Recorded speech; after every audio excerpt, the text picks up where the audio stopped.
जय हिंद मेरे प्यारे साथियों। CI से PSI LDC एग्जाम सक्सेस में आप लोग सभी को मोस्ट वेलकम। जैसे कि आप लोग सभी को पता है कि जीके मैराथन जो जीके महासंग्राम बैच चल रहा है, उसी बैच का आज है आपका तीसरा क्लास है।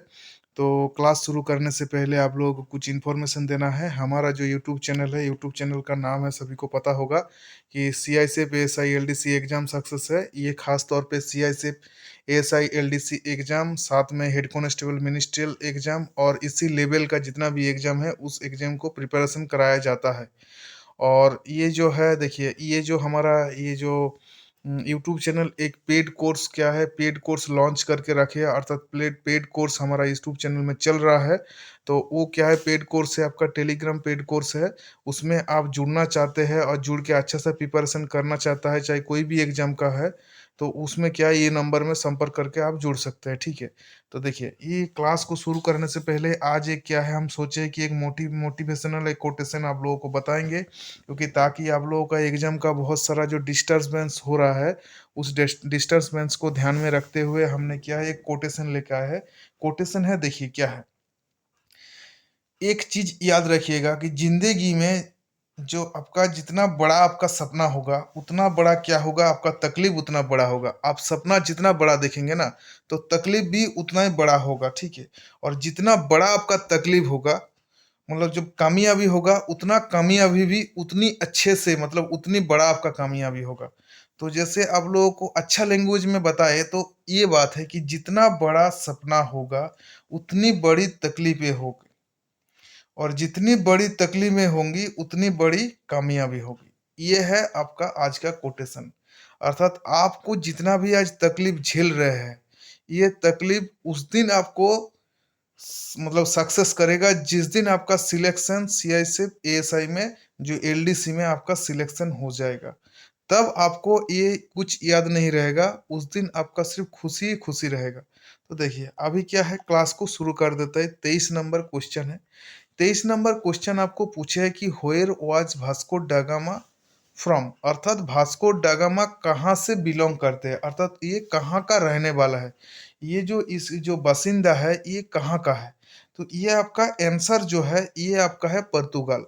अभी देखिए, पुर्तगाल का बारे में कुछ जानकारी आपको होना चाहिए, या भास्को डागामा के बारे में कुछ जानकारी आपका होना चाहिए। देखिए, ये भास्को डागामा क्या है, इन्होंने हमारा जो भारत में आने के लिए जो समुद्र मार्ग था, समुद्र मार्ग का क्या है, जो खोज है, खोज क्या किया था, ये भास्को डागामा किया था। ये किया था 1498 में। भास्कर डागामा ने हमारा भारत का जो कालीकट बंदर है, ये डेट को थोड़ा आप लोग देख लीजिएगा, ठीक है।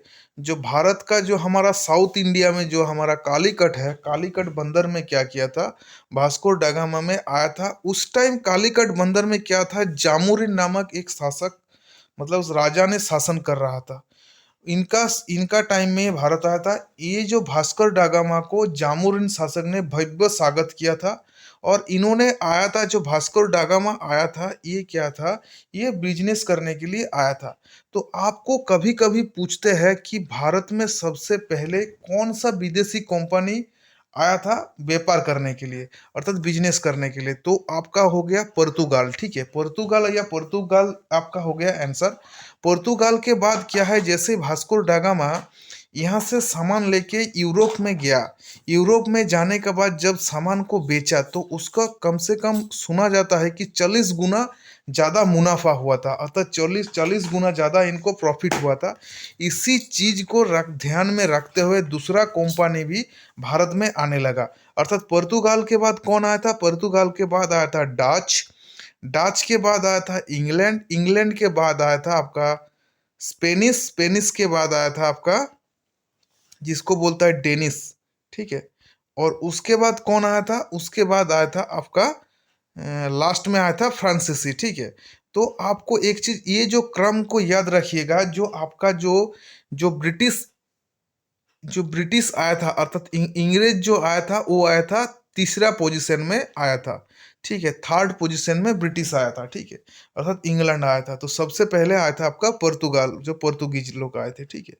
तो ये क्या होगा, ये आपका फर्स्ट वाला क्वेश्चन हो गया। उससे रिलेटेड जितना भी क्वेश्चन होना चाहिए था वो भी मैं आपको समझा। तो देखिए उसके बाद 30 नंबर क्वेश्चन क्या है। 30 नंबर क्वेश्चन पूछ रहा है कि वेयर इज हवा महल लोकेटेड। तो ये आपका क्या है, हवा महल जो है ये आपका जो भारत का जो एक जो राज्य है, जो राजस्थान है, राजस्थान का जो राजधानी है जिसको बोला जाता है पिंक सिटी, उस पिंक सिटी में क्या है आपका, ये जो आपका हवा महल जिसको बोला जाता है जयपुर, इस जयपुर में आपका हवा महल स्थित है। ठीक है, अभी हवा महल का बारे में थोड़ा बहुत जानकारी हो जाना चाहिए।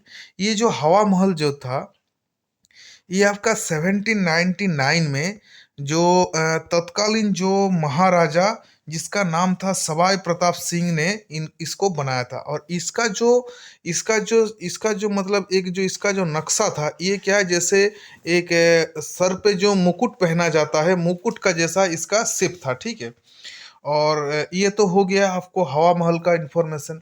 बाकी ये हवा महल आपका जब राजस्थान में है तो राजस्थान का बारे में भी थोड़ा बहुत इन्फॉर्मेशन पता हो जाना चाहिए। देखिए राजस्थान का तो आपको पता लग गया कि कैपिटल या राजधानी जयपुर है। राजस्थान क्या है, जो क्षेत्रफल का दृष्टि से भारत का सबसे बड़ा ये क्या है, बड़ा राज्य है। तो हम लोग इसको बढ़िया से लैंग्वेज में बोल सकते हैं कि राजस्थान भारत का क्षेत्रफल का आधार पे सबसे बड़ा राज्य है। तो ये आपका 30 नंबर क्वेश्चन भी हो गया, अर्थात आज का आपका 2 नंबर क्वेश्चन हो गया। अभी देखिए 3 नंबर क्वेश्चन क्या है। 3 नंबर क्वेश्चन आपका है, which Sikh Guru is consider the founder of Sikhism. अर्थात किस सिख गुरु को सिख धर्म का संस्थापक माना जाता है। देखिए सिख धर्म का संस्थापक माना जाता है गुरु नानक, और ये सिख धर्म संबंधित है पंजाब से। तो पंजाब आपको पता है, पंजाब क्या है, एक इम्पोर्टेंट राज्य है भारत के लिए, क्योंकि यही पंजाब का जो कैपिटल है ये आपका है चंडीगढ़। चंडीगढ़ किसका और कैपिटल है साथ में, ये है आपका हरियाणा का भी साथ में कैपिटल है। ठीक है, ये पंजाब क्या हुआ था, जब हमारा भारत स्वाधीन हुआ था, भारत स्वाधीन के टाइम में पंजाब को 2 हिस्सों में बांट दिया गया था। जो पंजाब था उसको पाकिस्तान का हिस्से में चला गया, और पश्चिम पंजाब जो है ये भारत का अंडर में रह गया। पंजाब को क्या बोलता है, पंच नदियों का देश बोलते हैं, क्योंकि यही क्या है, नदियों का बना हुआ देश है। ठीक है, और यहाँ पे जो सबसे फेमस जो टेम्पल है जिसको स्वर्ण मंदिर बोलता है, जो अमृतसर में है, जो सबसे बड़ा गुरुद्वारा है। और इसी गुरुद्वारा में जो ब्लू स्टार ऑपरेशन हुआ था, जब खालिस्तान समर्थकों ने खालिस्तान बनाने के लिए जो यहाँ पे जो आतंकवादी संगठन को पनाह दिया था इसमें, जो ये गुरुद्वारा में, तो तब क्या किया था, इंदिरा गांधी तत्कालीन जो पीएम थे, मतलब भारत का प्राइम मिनिस्टर थे, उन्हीं का समय पे क्या किया था, ब्लू स्टार ऑपरेशन किया गया था। और ये ब्लू स्टार ऑपरेशन ऑलरेडी आपको मतलब आपका एलडीसी एग्जाम में 2 बार पूछा गया है। प्रीवियस क्वेश्चन में ये इंपॉर्टेंट क्वेश्चन थे, उसमें ये पूछा गया था कि ब्लू स्टार ऑपरेशन किससे संबंधित है, उसमें आपका अमृतसर था या स्वर्ण मंदिर, ऐसा कुछ ऑप्शन था। तो ये ब्लू स्टार ऑपरेशन को भी आप याद रखिएगा।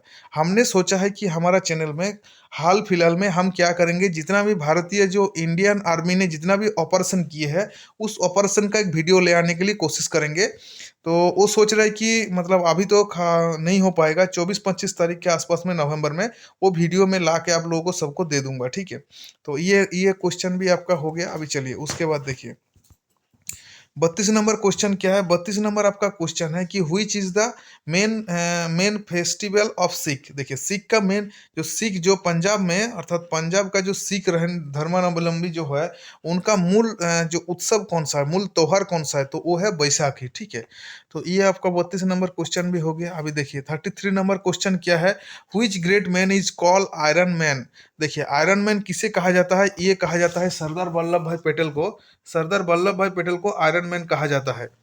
ठीक है, सरदार वल्लभ भाई पटेल क्या है, देखिए सरदार वल्लभ भाई पटेल जब हमारा भारत को जो एकत्रित बनाया गया था, अर्थात जब भारत स्वाधीन हुआ था, भारत स्वाधीन का टाइम पे जो इंडिया को जब एकत्रित किया गया था, अर्थात जब 1947 में जब भारत क्या हुआ था, भारत जब हमारा आज़ाद हो गया था, उस टाइम क्या था, भारत बहुत छोटा छोटा मतलब हिस्सों में बटा हुआ था, बहुत प्रांतों में बटा हुआ था। वो क्या था, उसको एकीकृत करने के लिए जिसका सबसे बड़ा हाथ था वो था सरदार वल्लभ भाई पटेल। अर्थात सरदार वल्लभ भाई पटेल, देखिए सरदार वल्लभ भाई पटेल क्या थे, सरदार वल्लभ भाई पटेल जो हमारा देश का पहला जो है गृह मंत्री और उप प्रधानमंत्री सबसे पहले बने थे। और क्या था देखिए, एक एक मतलब इतिहास बोलता है, इतिहासकारों ने बोलता है कि अगर पटेल नहीं होता तो शायद देश एक नहीं होता, अर्थात हमारा इंडिया जो आज एक है ये एक नहीं होता। उन्होंने क्या किया था आजादी के बाद, ठीक है, उन्होंने क्या किया था, जब हमारा भारत जब आज़ाद हो गया था ना, तो आज़ादी के बाद भिन्न जो जितना भी क्या था, हमारा इंडिया बहुत सारा रियासतों में बटा हुआ था। उस सब रियासतों को क्या किया था, जो बिखरे हुए रियासत को क्या किया, बिखरे हुए भारत को कि भू राजनैतिक एकीकरण में क्या किया था, एक केंद्रीय भूमिका निभाया था, ठीक है। अर्थात सभी को एकत्रित करने के लिए एक अच्छा सा भूमिका निभाया था। इसीलिए भारत का क्या है, इस पटेल जो आपका सरदार वल्लभ भाई पटेल को भारत का बिस्मार्क या लौह पुरुष कहा गया है, ठीक है। भारत का बिस्मार्क या लौह पुरुष कहा गया है। तो ये क्वेश्चन भी समझ गए होंगे, इसके साथ में रिलेटेड क्वेश्चन भी आप समझ गए। देखिए अभी उसके बाद 34 नंबर क्वेश्चन क्या है, which great man is called Netaji Subhash Chandra Bose. Netaji Subhash Chandra Bose किसे, सॉरी सॉरी मैं गलत बोल दिया, which great man is called Netaji, किसे नेताजी कहा जाता है, किस महान व्यक्ति को नेताजी कहा जाता है, उस सुभाष चंद्र बोस को नेताजी कहा जाता है। ये नेताजी जो सुभाष चंद्र बोस थे, इन्होंने क्या किया था, जब हमारा भारत का जब मतलब स्वाधीनता संग्राम है, जो आजादीन फौज का गठन किया किया कौन किया था, सुभाष चंद्र बोस ने किया था। इन्होंने 1939 में कांग्रेस छोड़ने के बाद क्या किया था, जो फॉरवर्ड ब्लॉक करके जो एक मतलब एक जो पार्टी था, एक राजनीतिक पार्टी का भी इन्होंने स्थापना किया था। तो ये 34 नंबर क्वेश्चन भी हो गया। अभी देखिए 35 नंबर क्वेश्चन क्या है। 35 नंबर क्वेश्चन है कि milk fever disease in animal is causes due to the deficiency of, देखिए अर्थात पशुओं में दुग्ध जर रोग किसके कारण होता है। तो देखिए ये क्या है, कैल्शियम का कमी के कारण होता है। कैल्शियम क्या है, कैल्शियम एक जैसी, ये सिर्फ एनिमल का नहीं है, ये हमारा जो मनुष्य है, जितना भी जीव है, ये कैल्शियम हम लोगों के लिए एक अच्छा सा शरीर गठन के लिए एक अच्छा सा भूमिका मतलब निभाता है। जैसे हमारा जो हड्डी बनता है ये कैल्शियम का बना हुआ है, ठीक है। कैल्शियम शरीर में कमी होने से बहुत सारा बीमारी होता है, ठीक है। अभी देखिए उसके बाद 36 में क्या बोल रहा है कि who compose the famous flag song झंडा ऊंचा रहे हमारा। तो ये किसने मतलब प्रसिद्ध झंडा गीत झंडा ऊंचा रहे हमारा की रचना किसने की थी। तो ये कौन किया था, श्यामलाल गुप्ता पार्षद ने ये गीत मतलब जो प्रसिद्ध गीत ने ये रचना किया था, ठीक है।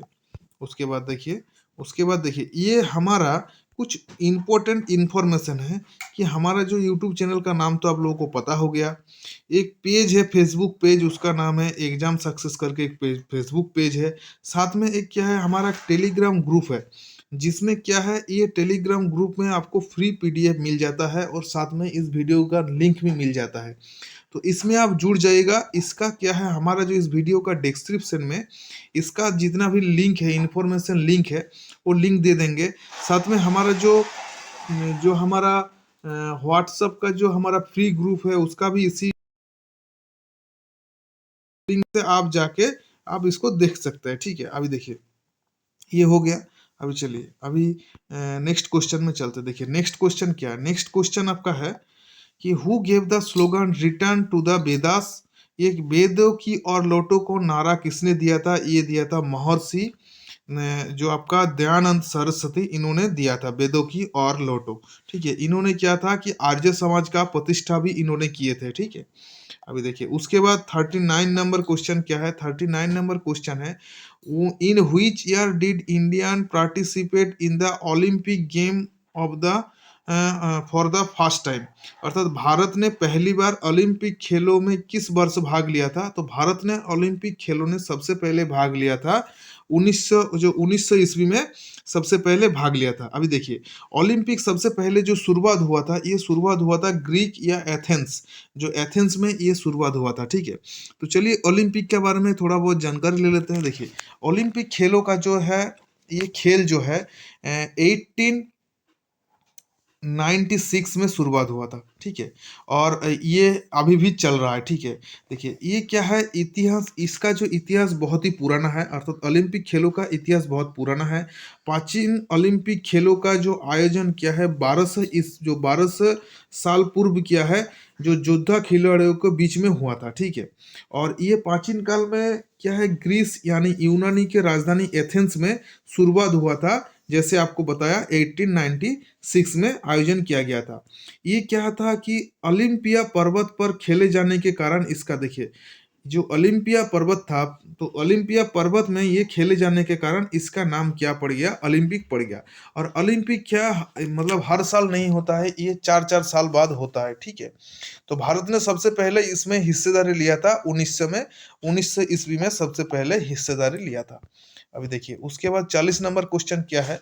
40 नंबर क्वेश्चन है आपका, where did the Olympic game take place in 2021 instant of 2020, अर्थात 2020 के बजाय 2021 में ओलंपिक खेल कहाँ पर हुए थे। तो ये कहाँ पर हुए, ये टोक्यो में। अर्थात ये जो हमारा कोविड सिचुएशन के कारण, अर्थात कोरोना के कारण क्या हुआ था, जो 2020 का खेल को रद्द कर दिया गया था, रद्द करके 2021 में आयोजित किया गया। ये जो आपका जापान का जो टोक्यो में है, टोक्यो में इसका आयोजन किया गया था, ठीक है। देखिए उसके बाद देखिए 41 नंबर क्वेश्चन क्या है। 41 नंबर क्वेश्चन है कि how many balls are in the Olympic flag. देखिए ओलंपिक फ्लैग में क्या है, आपका 5 बल होता है, ठीक है। अभी इसमें कभी कभी पूछ लेता है किस किस कलर का होता है। तो सबसे पहले एक होता है आपका ब्लू कलर का होता है, एक ब्लैक कलर का होता है, एक रेड कलर का होता है, एक ग्रीन कलर का होता है, ठीक है, और एक येलो कलर का होता है। तो ये 5 आपका जो गोला टाइप का होता है, जो ये जो फ्लैग में, ध्वज में ये होता है, ठीक है। अभी देखिए 42 नंबर क्वेश्चन क्या है, where is headquarter of the international Olympic committee located, अर्थात अंतरराष्ट्रीय ओलंपिक समिति का मुख्यालय कहाँ पर स्थित है। ये क्या है, लूसान स्विट्जरलैंड में है, ठीक है। जो स्विट्जरलैंड का जो लूसान है, लूसान ये क्या है, इसका मतलब मुख्यालय है, ठीक है। तो ये था आपका आज का जितना भी क्वेश्चन था, ये आपका आज मैं क्वेश्चन को कंप्लीट कर दिया। आप लोगों को कैसे लगा ये वीडियो को पक्का बताइएगा। अच्छा लगने से लाइक, शेयर और सब्सक्राइबर पक्का करिएगा। साथ में आप लोगों को मेरा रिक्वेस्ट है कि वीडियो अच्छा लगने से पक्का आप लोगों को दोस्त को शेयर कर दीजिए, ताकि क्या होगा, आप ही का साथ साथ में आपको दोस्तों भी पता लग जाएगा कि इस चैनल में एक बढ़िया से प्रिपरेशन दिया जा रहा है। तो चलिए क्लास इतना तक ही था। जय हिंद, जय भारत।